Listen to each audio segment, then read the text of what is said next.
मैं शपथ लेती हूँ कि विद्यार्थी मेरा धर्म है। मानवता की सेवा करना मेरा परम लक्ष्य है। राष्ट्र की उन्नति में मैं सदैव तत्पर रहूँगी।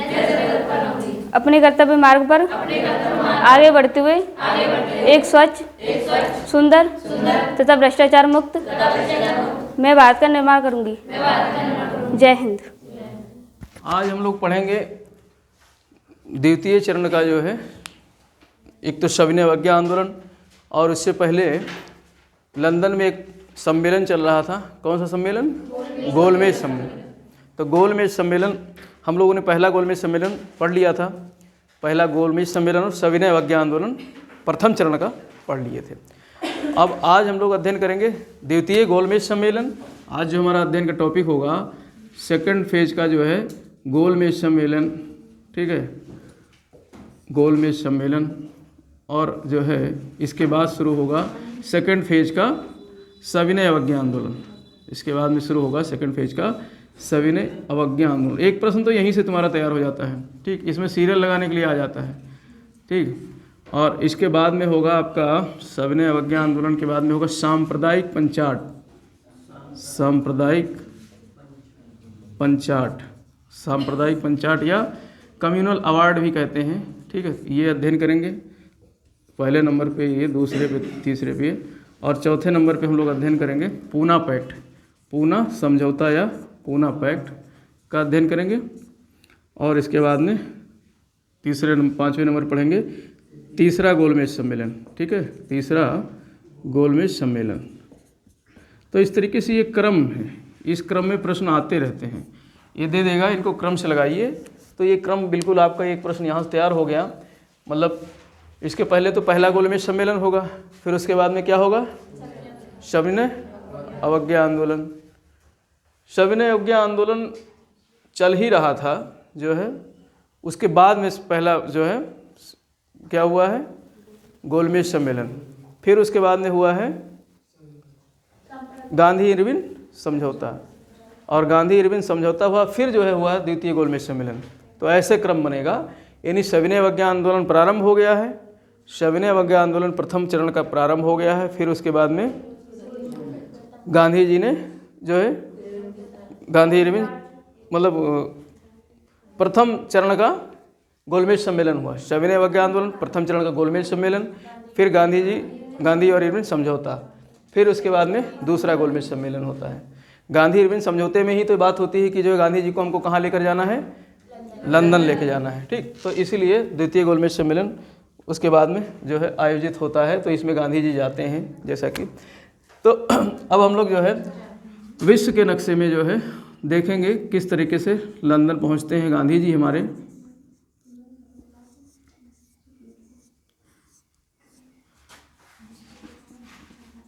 ये है, ये कौन सा महाद्वीप है भाई? अफ्रीका महाद्वीप। और ये कौन सा प्रायद्वीप है? अरब। और ये इंडिया है, ठीक। और यहीं पर है ये आपका लंदन, जेम्स पैलेस, जहाँ हमें चलना है गांधी जी के साथ में, ठीक। छोटा सा मानचित्र बना देते हैं ये। तो जेम्स पैलेस में जो है हो रहा है, सारे जितने भी आयोजन हुए हैं सब कहाँ हुए हैं? जेम्स पैलेस में हुए हैं। जितने भी गोलमेज सम्मेलन के आयोजन हुए हैं सब कहाँ हुए हैं? जेम्स पैलेस में हुए हैं। तो पहला हो गया था 1930 में, ठीक। और दूसरा सम्मेलन होगा 7 सितंबर से शुरू होगा 1931 और चलेगा 1 दिसंबर 1931 तक, ठीक। तो पहला गोलमेज सम्मेलन हुआ था, उसमें कांग्रेस के एक भी प्रतिनिधि नहीं गए थे, लेकिन यहाँ पर जो है इरविन और गांधी का समझौता होता है। गांधी और इरविन समझौते के तहत फिर गांधी जी को मनाया जाता है, समझौता करके फिर दूसरे गोलमेज सम्मेलन में गांधी जी को लेकर जाया जाता है। तो गांधी जी जो है मुंबई से जहाज़ पर बैठते हैं। एक जहाज़ रहता है, कौन सा? राजपुताना, SS राजपुताना। तो यहाँ से भी प्रश्न आता है गांधी जी किस जहाज़ से गए थे? तो SS राजपुताना जहाज़ से जाते हैं। कहाँ? लंदन के लिए, ठीक, जेम्स पैलेस में। तो यहाँ से जहाज़ पर बैठते हैं और ये इनका रूट है। इस तरीके से जो है ये जो है SS राजपूताना की जहाज़ पर बैठ करके और ये पहुंच जाते हैं जेम्स पैलेस लंदन। 7 सितंबर से शुरू हुआ था और ये पहुंचते हैं यहाँ पर 12 सितंबर को। गांधी जी कब पहुंचते हैं? 12 सितंबर 1931 को पहुंच जाते हैं। कहाँ पर? लंदन। ठीक है, तो ये याद रखना है आपको, गांधी जी कब पहुँचे? 12 सितंबर 1931 को लंदन पहुँचते हैं। अब यहाँ पर जो महत्वपूर्ण चीज़ें होती हैं, कौन कौन और पहुँचता है, ये कांग्रेस के एकमात्र प्रतिनिधि थे। कांग्रेस की तरफ से ये जाने वाले द्वितीय गोलमेज सम्मेलन में एकमात्र प्रतिनिधि थे।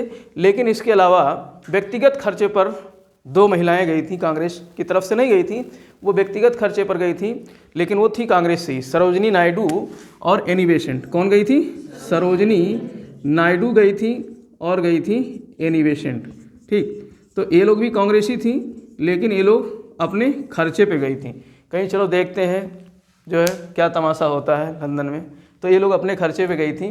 ठीक, और इसके अलावा जो है लीग से, मुस्लिम लीग से महत्वपूर्ण जो लीडर थे, जिन्ना तो गए ही थे। कौन गए थे? जिन्ना तो गए ही थे। और इसके अलावा जो है आपका ये गए थे, जो है क्या नाम है इनका, इकबाल गए थे, जिन्होंने पाकिस्तान की मांग की थी। ये मोहम्मद इकबाल गए थे और जिन्ना गए थे मुस्लिम लीग की तरफ से। और 2 व्यक्ति हैं जिनका नाम आपको याद रखना है, एक तेज बहादुर सप्रू, तेज बहादुर सप्रू। ठीक है, और तेज बहादुर सप्रू भी गए थे। और इसके अलावा जो है आपके और कौन थे इसमें, सप्रू के साथ में एक व्यक्ति थे डॉक्टर भीमराव अम्बेडकर, एक थे डॉक्टर भीमराव अम्बेडकर। तो यहाँ से प्रश्न बनते हैं। ठीक, अब ये दोनों व्यक्ति जो है ये तीनों सम्मेलन में भाग लेते हैं। तो प्रश्न यहाँ से आ जाता है कभी कभी कि तीनों सम्मेलन में भाग लेने वाले व्यक्ति कौन थे? तो तेज बहादुर सप्रू और डॉक्टर भीमराव अम्बेडकर, ये तीनों सम्मेलन में भाग लेते हैं। बाकी गांधी जी तो दूसरे सम्मेलन में ही गए थे, तीसरे सम्मेलन में कांग्रेस को न्योता ही नहीं दिया गया था।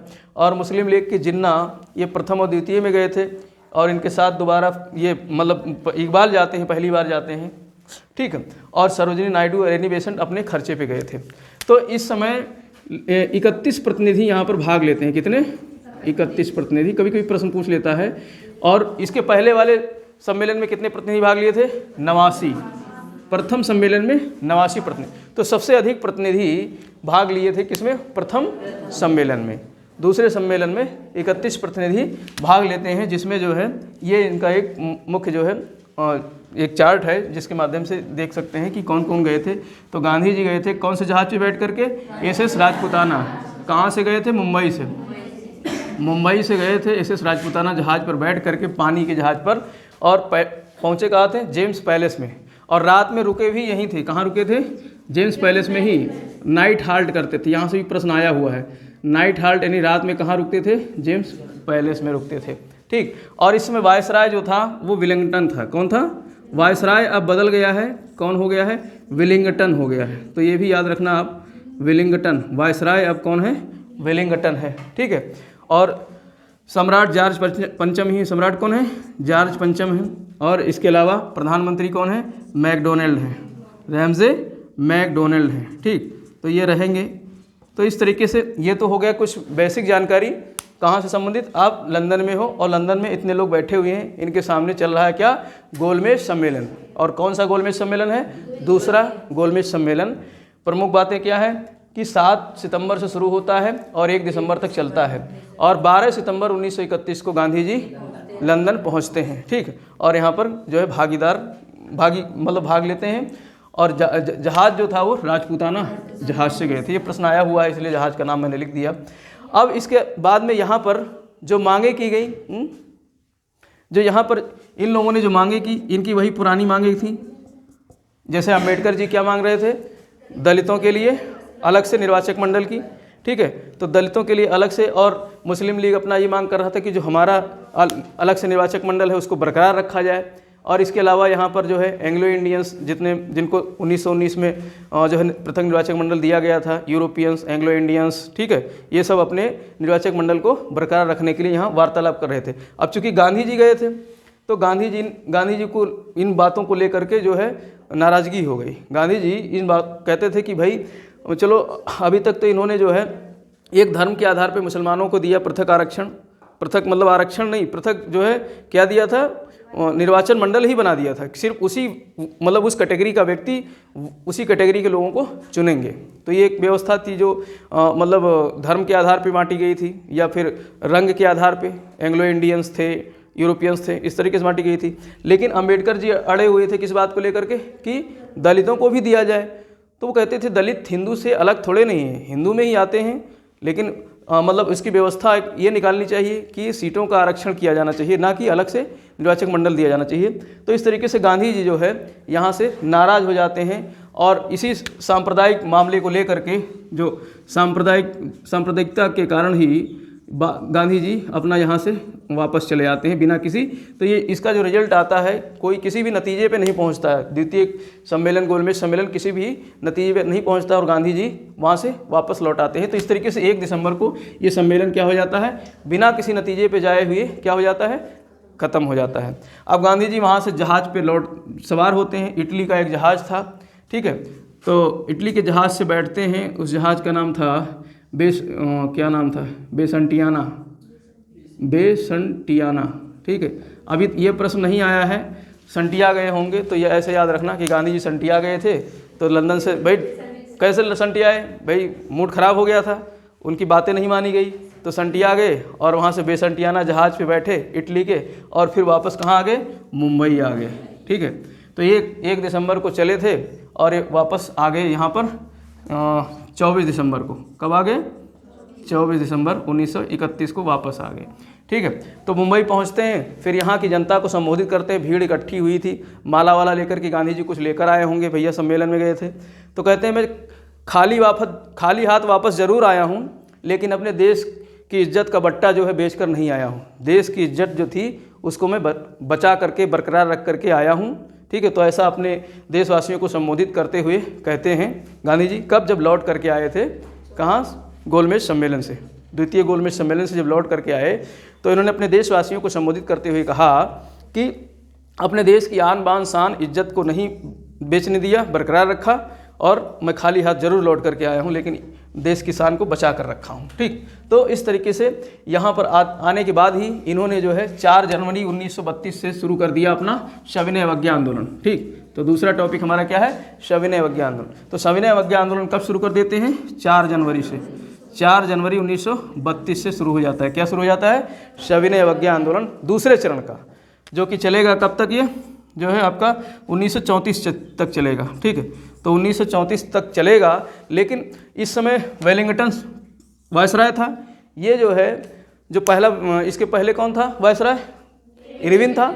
तो इरविन से ज़्यादा ये जो है खतरनाक था। इसने क्या किया, जैसे ही गांधी जी ने घोषणा की किसकी, 4 जनवरी 1934 को जो है इन्होंने मतलब द्वितीय सविनय अवज्ञा आंदोलन को प्रारंभ किया, वैसे ही गांधी जी को गिरफ्तार कर लिया जाता है। यानी 4 जनवरी को ही, उसी दिन 4 जनवरी 1932 को दिन ही, पहले दिन ही, तो प्रश्न पूछा जाएगा कि मतलब किस जो है उसके गांधी जी के किस सत्याग्रह में गांधी जी को, हाँ 32 में ही, 4 जनवरी 1932 को, तो पहले दिन ही आंदोलन शुरू करते ही पहले दिन ही गांधी जी गिरफ्तार कर लिए जाते हैं। तो यहाँ से प्रश्न आएगा, पहले दिन ही, फर्स्ट डे ही कौन से जो है आंदोलन में गिरफ्तार किए जाते हैं, सविनय अवज्ञा आंदोलन में, द्वितीय सविनय अवज्ञा आंदोलन, द्वितीय चरण में, ठीक है। और इनको वहीं पुणे जेल में भेज दिया जाता है, जो महाराष्ट्र में पुणे में जो एरवदा जेल है, ठीक है, एरवदा जेल में इनको भेज दिया जाता है, ठीक है। तो एरवदा जेल में इनको बंद कर दिया जाता है, वहाँ जा कर के जो है बंधक बना लिया जाता है।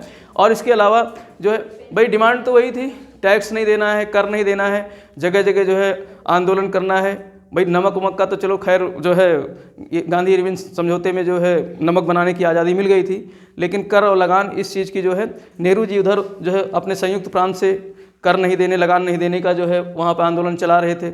और जो इधर पश्चिमोत्तर प्रांत में था, यहाँ पर लगान नहीं देने का जो है आंदोलन चला रहे थे खान गफ्फार अब्दुल खान जो है, ठीक, अब्दुल गफ्फार खान, सीमांत गांधी। तो इस तरीके से पूरे भारत में जो है आंदोलन चल रहा था इसके दौरान भी, ठीक है। और बड़े बड़े नेता जो है दमन चक्र चला करके लिन लिथगो ने, किसने, लिन लिथगो, जो क्या था, लिन लिथगो, ये सॉरी लिन लिथगो क्या, वेलिंगटन जो यहाँ का क्या था, वायसराय, हाँ वेलिंगटन जो वायसराय था, उसने क्या किया, दमन चक्र चलाया। वेलिंगटन ने दमन चक्र चला करके सभी नेताओं को धीरे धीरे करके क्या कर लिया, गिरफ्तार कर लिया। तो ऐसे करीब भारत इस आंदोलन के दौरान 1 लाख से अधिक लोगों को, लगभग 1,10,000 लोगों को गिरफ्तार किया गया। इतना भयंकर दमन चक्र चलाया गया और जो लाठियाँ बरसाई गई, मारा गया, उनको जो है यातनाएं दी गई जेलों में। तो इस तरीके से दमन चक्र चला करके और वेलिंगटन ने क्या किया, इसको जो है मतलब विफल करने का प्रयास किया। ठीक, तो इस तरीके से जो है ये सविनय अवज्ञा आंदोलन बाद में जो है 1934 में गांधी जी वापस ले लेते हैं। कब ले लेते हैं, 1934 में सविनय अवज्ञा आंदोलन को वापस ले लेते हैं।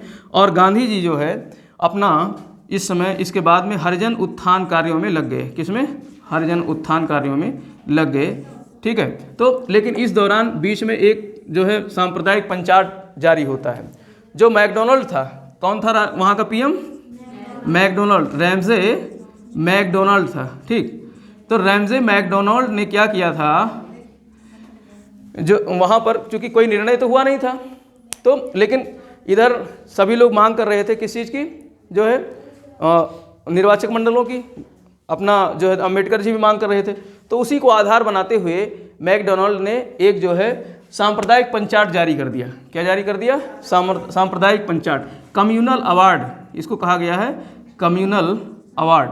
तो एक कम्युनल अवार्ड जारी कर दिया। ठीक है, इसको जारी किया था 16 अगस्त 1932 को। तो ये डेट याद रखना है, कम्युनल अवार्ड कब जारी किया गया, 16 अगस्त 1932 को। किसने जारी किया, रैमजे मैकडोनल्ड, जो प्रधानमंत्री था कहाँ का, ब्रिटेन का। ठीक है, अब इस कम्युनल अवार्ड में जो बातें लिखी गई, और उस समय गांधी जी कहाँ थे, यरवदा जेल में बंद थे। ठीक है, तो जो कम्युनल अवार्ड जारी किया गया, इसमें वो सारी व्यवस्था तो बरकरार रखी गई। जो मुस्लिम्स के लिए जो अलग निर्वाचक मंडल था, मुस्लिमों के लिए अलग निर्वाचक मंडल कब दिया गया था भाई, कौन से जो है सुधार में, 1909 वाले सुधार में मुस्लिम के लिए जो निर्वाचक मंडल अलग बनाया गया था, वो कब किया गया था, मार्ले मिंटो सुधार 1909 में। और इसके अलावा जो है आपका यूरोपियंस के लिए, ठीक, हाँ, मार्ले मिंटो सुधार में। ठीक है, यूरोपियंस के लिए, एंग्लो इंडियन के लिए, ठीक, इनका विस्तार किया गया था। इन लोगों को भी पृथक निर्वाचक मंडल में शामिल किया गया था। यूरोपियंस और जो ईसाई थे, भारत में रह रहे थे, उन सब का विस्तार करके जो है पृथक निर्वाचक मंडल बनाया गया था। कब बनाया गया था, 1919 में। ठीक है, और जो इसमें जो क्या किया गया, इसमें आपका जो दलित थे, इसमें दलित वर्ग को भी जोड़ दिया गया। यानी दलित वर्ग के लिए अलग से निर्वाचक मंडल बना दिया गया।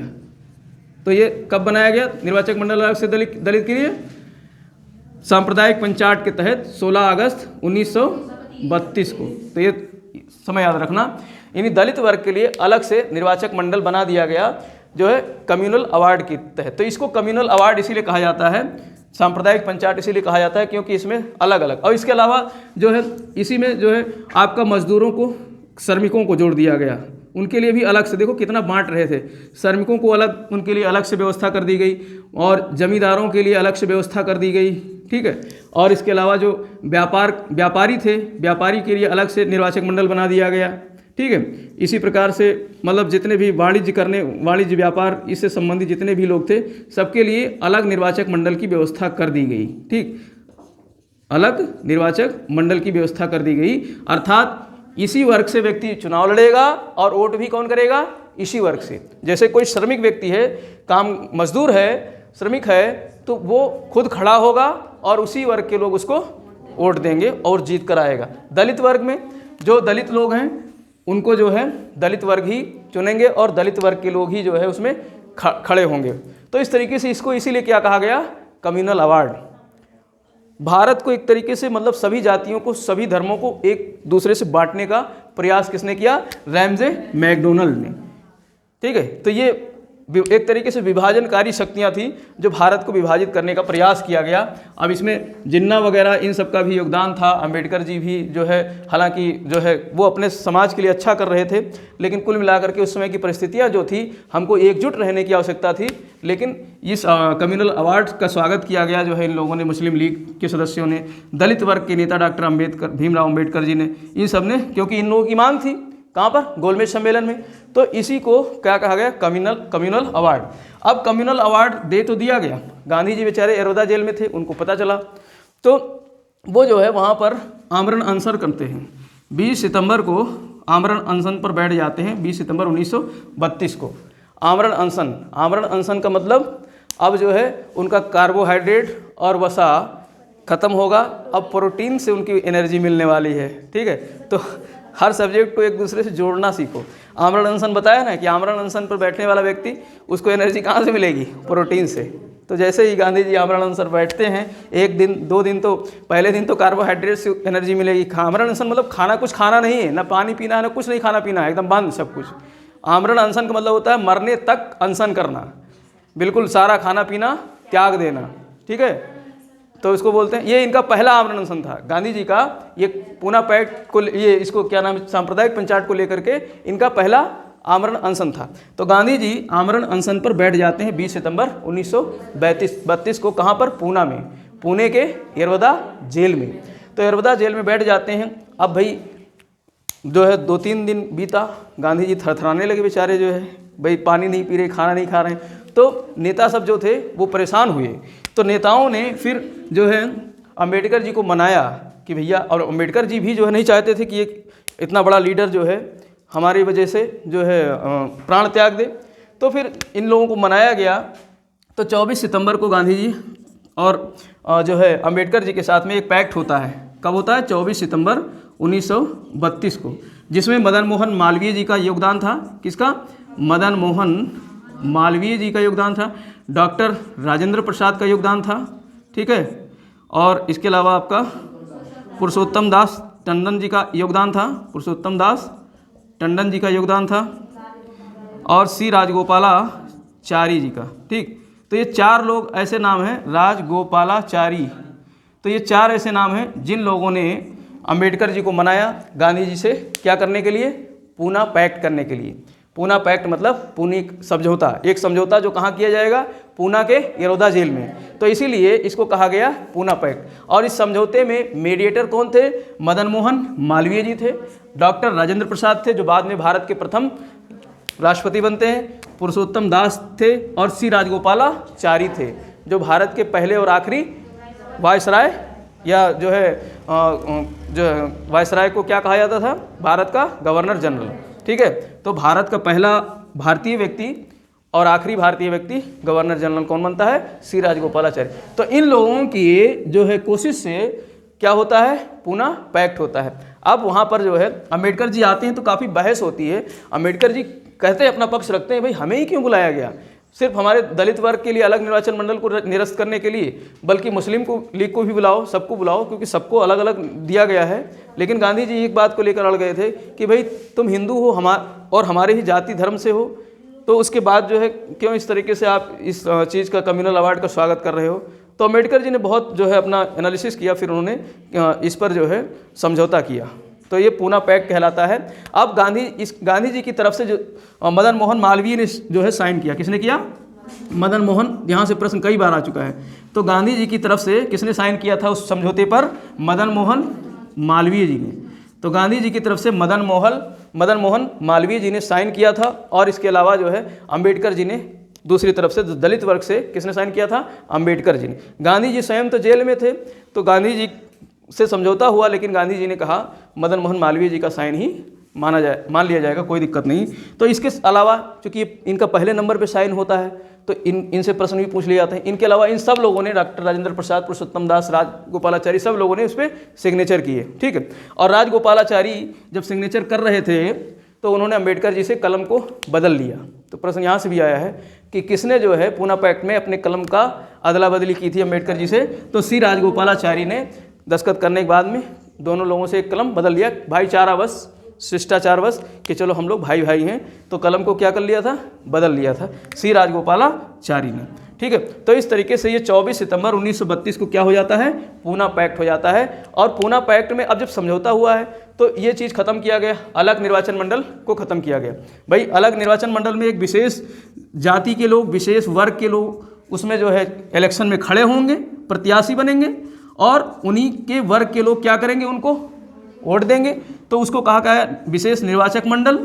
और आम निर्वाचक मंडल में क्या होता है, कोई भी जाति धर्म का प्रत्याशी हो और सभी लोग मिल करके उसको क्या करते हैं, वोट देते हैं। वर्तमान व्यवस्था यही है। तो उन्होंने कहा गांधी जी ने कि जो है अब इसके लिए इसको तो ख़त्म किया जा रहा है, लेकिन दिया क्या जाएगा आपको, तो दिया ये जाएगा कि जो केंद्रीय असेंबली है, जो केंद्रीय असेंबली है, केंद्रीय असेंबली जो दिल्ली में थी ना, केंद्रीय असेंबली जो आज राज्यसभा और लोकसभा के रूप में जानी जाती है, तो केंद्रीय असेंबली में इन्होंने कहा कि आपके लिए 18% सीटें रिजर्व कर दी जाएंगी। किसके लिए, दलित वर्ग के लिए। किसके लिए, शेड्यूल कास्ट के लिए, दलित वर्ग के लिए 18% सीटें। तो प्रश्न यहाँ से आता है कि केंद्रीय असेंबली में जो पूना पैक्ट हुआ था, कितने परसेंट सीटें रिजर्व की गई, 18% सीटें रिजर्व कर दी गई केंद्रीय असेंबली में। ठीक, और जो प्रांतीय असेंबली थी, प्रांत की विधायिका थी, विधान परिषद थी प्रांत वाले राज्यों में, तो राज्यों में इसमें जो है आपका सांप्रदायिक पंचायत में एक बात और कही गई थी कि जो दलित वर्ग हैं, दलित वर्ग के लिए 71 सीटें रिजर्व की जाती हैं प्रांतों में। कितनी सीटें, 71। ठीक, 71 सीटें किसके लिए रिजर्व कर दी गई हैं, दलित वर्ग के लिए। तो इन्होंने कहा कि प्रांतों में जो सांप्रदायिक अवार्ड के समय, सांप्रदायिक पंचायत के समय जो 71 सीटें थी, 71 सीटें दलित वर्ग के लिए रिजर्व थी, इसको बढ़ा दिया जाता है। इसको बढ़ाकर कितना कर दिया जाएगा, 148 सीटें। तो 148 सीटें कर देगी प्रांतों में। किसमें, प्रांतों की विधायिका में, प्रांतों की विधायिका में 71 सीटों से बढ़ाकर कितना कर दिया गया, 148। तो ये आरक्षण था, ये क्या था, सीटों का आरक्षण, जो वर्तमान में देखने को मिलती है व्यवस्था। वर्तमान में यही व्यवस्था है आपके जो है प्रांतों की विधायिका में और केंद्र की विधायिका में, दोनों में क्या है, सभी लोगों को मतलब SC वर्ग को, ST वर्ग को अलग अलग से क्या दिया गया है, आरक्षण दिया गया है। एंग्लो इंडियन को भी आरक्षण दिया गया था, जिसको अब खत्म कर दिया गया है। हम लोग पॉलिटी पढ़ेंगे तो वहाँ समझेंगे। तो इस तरीके से अब इसमें क्या किया गया, इस व्यवस्था में ये किया गया था कि जो है उस एक जिस क्षेत्र की सीट रिजर्व होगी, उस क्षेत्र में जैसे दलित वर्ग के लिए सीट रिजर्व कर दी गई किसी क्षेत्र के लिए, तो उस क्षेत्र से प्रत्याशी कौन खड़ा होगा, दलित ही खड़ा होगा। लेकिन अब चुनाव में वोट कौन देंगे, सभी लोग देंगे, यानी पृथक निर्वाचक मंडल को खत्म कर दिया गया। लेकिन अंबेडकर जी बहुत ज़्यादा समझदार व्यक्ति थे। उन्होंने कहा कि यहाँ डमी प्रत्याशी उतार सकते हैं। क्या उतार सकते हैं, डमी प्रत्याशी। अभी उतारते नहीं डमी प्रत्याशी। डमी प्रत्याशी का मतलब ये हो गया, जैसे किसी क्षेत्र में ब्राह्मण का वर्चस्व ज़्यादा है या किसी ठाकुर जी का वर्चस्व ज़्यादा है, और उनके घर जो है कोई काम करने वाला आता है, कौन, दलित वर्ग का व्यक्ति आता है, तो अब तो सीट तो दलित वर्ग के लिए रिजर्व हो गई, लेकिन जो है वो चाहते हैं कि हमारा आदमी जीत के आए। जब हमारा आदमी जीत कर आएगा तो बेशक वो दलित हो, लेकिन काम किसके लिए करेगा, हमारे लिए करेगा। तो फिर उन्होंने, पंडित जी ने या ठाकुर जी ने जो है अपने किसी आदमी को क्या कर दिया, उतार दिया। ठीक है, अब वोट तो सभी दे रहे हैं, तो कुछ तो उसको अपने समाज का वोट भी मिलेगा, दलित वर्ग का भी मिलेगा, और ज़्यादातर जो है सवर्णों का वोट मिल जाएगा, तो जीत जाएगा डमी प्रत्याशी। तो फिर बात वहीं पहुंच गई। जैसे आजकल प्रधानी में क्या होता है, प्रधानी में तो यही होता है ना कि जहाँ से जिस जगह पर जो है सीट रिजर्व होती है किसी दलित वर्ग के लिए, तो वहाँ पर फिर डमी प्रत्याशी प्रधान वर्ग के लिए कोई जो है सवर्ण वर्ग का उतार दिया जाता है, तो बाद में प्रधान बन के आता है, तो उसी के लिए काम करता है ना। तो ये अंबेडकर जी इसको भली भांति समझते थे। तो इन्होंने कहा काम ऐसे नहीं बनेगी, इसमें 2 राउंड में इलेक्शन होगा। पहले राउंड में क्या किया जाएगा, जैसे मान लेते हैं ए प्रत्याशी, बी प्रत्याशी, ये दोनों क्या है, जो सामान्य है, मतलब सामान्य हरिजन वर्ग से हैं, सामान्य दलित वर्ग से हैं, जो जिन पर कोई दबाव नहीं है, ये अपने तरफ से लड़ रहे हैं। इनका मतलब क्षेत्र में क्या है, मतलब वो नाम है, तो ये लड़ रहे हैं, इनको जो है सभी लोगों का वोट मिलेगा। लेकिन जो है जो मतलब डमी प्रत्याशी उतारने वाले हैं, जैसे C और D, ये क्या उतार दिए दूसरे ने, जैसे किसी के यहाँ काम करने वाले थे तो कोई जो है दलित वर्ग का, तो उसको उतार दिया। अब उसको सारे जितने भी सामान्य वर्ग के लोग थे वो क्या करेंगे, इसको वोट दे देंगे, तो ये हार जाएगा, ये जीत जाएगा। जो वास्तविक जिसको जीतना चाहिए वो तो हार जाएगा। तो अम्बेडकर जी कहे इसके लिए काट हम बनाते हैं। वो काट ये बनाते हैं कि पहले जो है पहले राउंड में वोट कौन करेगा, सिर्फ जो है निर्वाचक मंडल में जो SC वर्ग के लोग हैं, दलित वर्ग के लोग हैं, सिर्फ वही वोट करेंगे। सिर्फ जो है SC वर्ग, दलित वर्ग के लोग वोट करेंगे, ठीक है, पहले राउंड में। अब पहले राउंड में जब दलित वर्ग का ही व्यक्ति वोट करेगा, सामान्य का नहीं करेगा, तो उसमें जाहिर सी बात है जो लोकप्रिय नेता हैं दलित वर्ग से वो जीत जाएंगे। उसके बाद में उसमें जो छटेंगे, जो हारे हुए हों, जैसे ये 2 हार गए, कट गए, तो ये 2 फिर निकल जाएंगे, फिर दूसरे राउंड में सभी देंगे उसमें वोट, दूसरे राउंड में सभी देंगे। तो ये व्यवस्था बनाई थी उस समय, और ये व्यवस्था अभी अगर होती गांव में तो कोई दिक्कत नहीं होती। तो अम्बेडकर जी ने ये व्यवस्था की थी, तो इसको भी गांधी जी ने कहा ठीक है, ये अच्छी बात है, इसको भी एक्सेप्ट कर लेते हैं। तो ये जिससे कि डमी प्रत्याशी जो है इलेक्शन वोट जीत करके ना आ सके, तो ये व्यवस्था की गई थी। तो इसको क्या कहा गया, पूना सम्मेलन में ये सारी बातें रखी गई थी। और गांधी जी ने आमरण अनशन 24 सितंबर 1932 को ही तोड़ दिया था। 4 दिन बेचारे जो है भूखे प्यासी जो है रहे। फिर जो है उसमें क्या होता है, सम्मेलन वो पूना पैक्ट हो जाता है। तो इस पूना पैक्ट के साथ ही जो है यहाँ पर ये व्यवस्था जो है हो जाती है। इसके बाद में जो है गांधी जी अपना ये सम्मेलन के बाद, मतलब इस जो है पंचाट के बाद, पूना पैक्ट के बाद अपना क्या करते हैं, दलित उत्थान का कार्य करते हैं। जैसे हरिजन पत्रिका निकालते हैं, क्योंकि अम्बेडकर जी ने एक बहुत बड़ी बात कही थी कि जो है सिर्फ जो है ये व्यवस्था बना देने से जो है दबे कुचले लोगों का उत्थान नहीं होगा, उनके लिए कार्य करना पड़ेगा, सिर्फ कह देने से कुछ नहीं होता है। तो इन्होंने फिर हरिजन उत्थान के कार्य शुरू कर दिए कि जो है उनके बीच रहना जाना, ठीक है। तो उन्होंने कहा भी था, अम्बेडकर जी आपने तो जन्म लिया है दलित वर्ग में, लेकिन हम जो है जन्म न लेते हुए भी हाँ इनके बीच रहते हैं, इनके बीच जाते हैं, खाते पीते हैं, इनके लिए सब कुछ कर रहे हैं। तो एक बहुत बड़ी कन्फ्लिक्ट थी उस समय के इतिहास में। तो इन्होंने हरिजन उत्थान का काम किया और हरिजन पत्रिका भी लॉन्च की 1933 में, ठीक है। हरिजन मैगजीन भी लॉन्च की कब, 1933 में, एक पत्रिका हरिजन पत्रिका के नाम से। तो इस तरीके से ये कार्य करते रहे। फिर उसके बाद में जो है तीसरा गोलमेज सम्मेलन होता है, तीसरा गोलमेज सम्मेलन होता है 1934 में, ठीक है।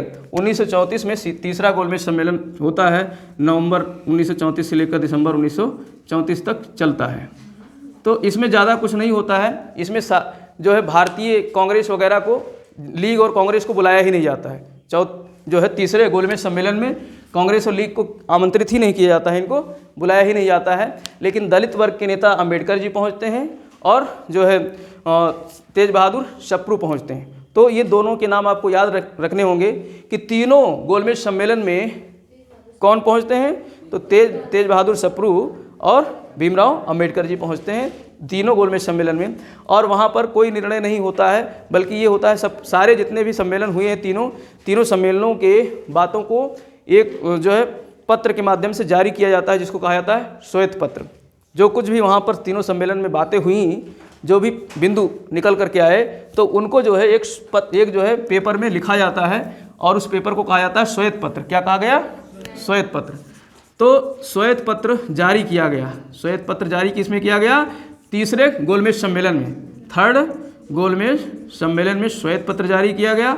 और इस श्वेत पत्र में सारी बातें, तीनों सम्मेलन की बातों को लिखा गया और इसको जांचने के लिए, यानी इन बातों की पुष्टि करने के लिए एक समिति गठित की गई। एक समिति का गठन किया गया लॉर्ड लिनलिथगो के नेतृत्व में। किसको? लिनलिथगो के नेतृत्व में, ठीक। तो ये भी प्रश्न आता है कि जो श्वेत पत्र जारी किया गया, उस श्वेत पत्र की जो है समीक्षा के लिए कौन सी समिति बैठाई गई? लॉर्ड लिनलिथगो के नेतृत्व में एक समिति गठित की गई। तो लॉर्ड लिनलिथगो, थोड़ा अजीब नाम है, लिनलिथगो, ठीक है। लॉर्ड लिनलिथगो ने जो है इस पत्र को पढ़ा और पढ़ करके जो है प्रस्तुत किया। कहाँ पर? ब्रिटिश संसद में। कहाँ पर? ब्रिटिश संसद में। ब्रिटिश संसद कहाँ थी? लंदन में थी, ठीक है। तो ब्रिटिश संसद में प्रस्तुत किया गया और वहाँ पर जो है बहुमत से ये बात पारित हो गई कि इससे कानून बनना चाहिए। इससे क्या बनना चाहिए? कानून। तो भारत शासन अधिनियम बनाया गया। क्या बनाया गया? भारत शासन अधिनियम 1935 बनाया गया, ठीक है। भारत शासन अधिनियम 1935 किसके समिति की रिपोर्ट के आधार पर बनाया गया? लिनलिथगो समिति के रिपोर्ट के आधार पर। यहाँ से प्रश्न आता है। और लिनलिथगो समिति किस लिए गठित की गई थी? जो है श्वेत पत्र पर रिव्यू देने के लिए, उस पर जो है परीक्षण निरीक्षण करने के लिए। और श्वेत पत्र क्या था? तीनों गोलमेज सम्मेलन का निचोड़ था, ठीक है। एक बिंदुवार एक जो है पत्र था और उस पर जो है लिलिथगो महोदय के नेतृत्व में एक समिति का गठन किया गया और इन्होंने अपनी रिपोर्ट को प्रस्तुत किया लंदन के ब्रिटेन के जो है संसद में, और ब्रिटेन की संसद में दोनों सदनों में बहस होती है और बहुमत के साथ वो जो है पारित कर लिया जाता है और उस पर जो है सिग्नेचर करते हैं जॉर्ज पंचम। जैसे भारत में राष्ट्रपति सिग्नेचर करता है तो कोई विधेयक जो है कानून बन जाता है, तो जॉर्ज पंचम जो वहाँ के क्या थे, सम्राट थे, राजा थे, तो जॉर्ज पंचम सम्राट ने जो है उस विधेयक पर साइन कर दिया, भारत शासन जो है विधेयक पर, और वो भारत शासन विधेयक 1935 जब साइन किया गया तो उसके बाद क्या बन गया, भारत शासन अधिनियम 1935। ठीक है, तो ये अधिनियम बन जाता है और भारत में जब संविधान बना तो लगभग 80% बातें भारत शासन अधिनियम से ही ली गई हैं। अब ये जो इसमें जो श्वेत पत्र था इसमें बहुत सारी चीज़ें गोलमेज के अलावा भी नेहरू रिपोर्ट की बातें डाली गई होंगी। ठीक है, और इसके अलावा जो है जिन्ना की 14 सूत्रीय कार्य थे, 11 गांधी जी के 11 सूत्रीय मांग थी, सब चीज़ों को कंपाइल करके जो है उसमें डाला गया, फिर जो है उससे बना भारत शासन अधिनियम 1935। तो आगे के शासन अब इसी अधिनियम से होने वाले थे। तो इस तरीके से ये पूरा जो है तुम्हारा क्या खत्म हो जाता है, यहाँ पर गोलमेज सम्मेलन और उससे संबंधित कुछ महत्वपूर्ण जो है घटना है। ठीक, इसको एक बार पूरा रिवाइज करना, छुट्टी के बाद जब हम लौट कर आएंगे तो सारा जो है एक बार फिर से मक करा देंगे गोलमेज सम्मेलन, जिससे कि तरोताज़ा हो जाए तीनों गोलमेज सम्मेलन और उस दौरान होने वाली सभी घटनाओं को। ठीक, तो जिससे याद हो जाएगा।